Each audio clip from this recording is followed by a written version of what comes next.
at Cape Canaveral with Frank Mottek. It's 7:31. This is a CBS News special report, the flight of Discovery. I'm Christopher Glenn.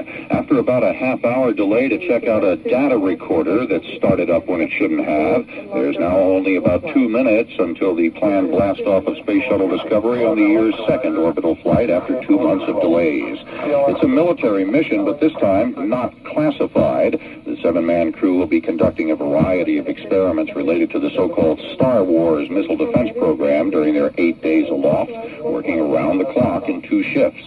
Let's go to the Kennedy Space Center now, where Frank Mottek of our Miami affiliate WINZ is standing by. And Frank, did they ever pin down that recorder problem, or just decided wasn't that much of a hassle? Well, the engineers indicated that they understood what caused the flight recorder to start prematurely. They pinned it down to the recorder itself, problem with the recorder, not with computer commands to it.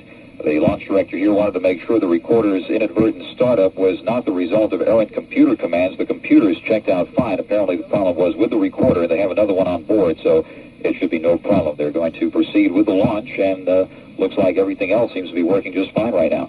Got a nice weather day down there, too, I understand. That's right. There was concern about ground fog this morning for launch time, but no fog showed up, and the weather was not a factor. In fact, excellent launch conditions here this morning. Virtually clear blue Florida sky here on the Sunday morning, and everything does seem to be go at this point. 4 military officers and 3 civilian payload specialists are strapped into their seats looking up at that mostly clear Sunday morning sky as they prepare to blast off on their 8-day Star Wars research mission. And in command of Discovery is U.S. Navy Captain Michael Coates. This will be his 3rd shuttle flight. Discovery's pilot for this mission is Air Force Lieutenant Colonel Blaine Hammond. This will be his 1st flight into space. Weather looks good and all systems are go. Let's listen as NASA's Lisa Malone takes us into the final seconds of the countdown. T-minus 10, 9, 8. We have a go from engine start. Have engine start. 3, 2, 1. We have ignition and liftoff of Discovery on a research flight for the Department of Defense. Shuttle Discovery up and away, blasting off the launch pad and roaring skyward. An awesome sight, Chris, as Discovery thunders away on its 12th flight into space, America's 40th space shuttle mission.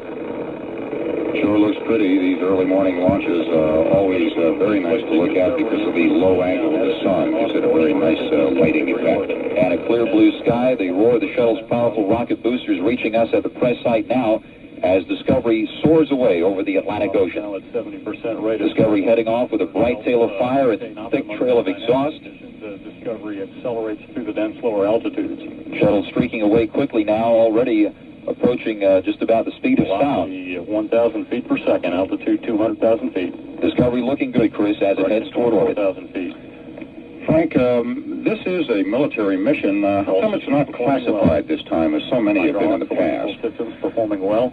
Altitude. The Pentagon decided to do away with classified military missions, partly because of cost factors involved and the fact that they don't need all aspects of this mission to be classified. The results of some of the experiments on board will be classified, but the activities themselves during this 8-day flight will be open for the first time. Downrange distance now 7. They have a whole panoply of very exotic experiments aboard. What would you say would be the most important thing you're going to be doing up there? The most important part of this Strategic Defense Initiative mission will be the deployment of a $94 million SDI spacecraft, which will be released from the shuttle, and the spacecraft will orbit near Discovery for 36 hours, analyzing Discovery's plumes before being placed back into the cargo bay for further testing.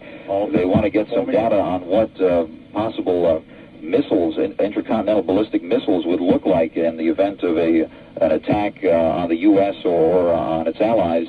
And this spacecraft will take a picture, basically, of those plumes, and they'll be able to get a better handle on what they look like for future Star Wars needs. And now we see that the solid rocket boosters have spent their fuel and have been jettisoned away from the side of the Discovery and its main external fuel tank. A few minutes left now before the main engines stop firing, and Shuttle Discovery is on its own, but everything is looking good at this point, and they are away on this military mission. 8 days in space, landing plan for the Edwards Air Force Base in California 8 days from now.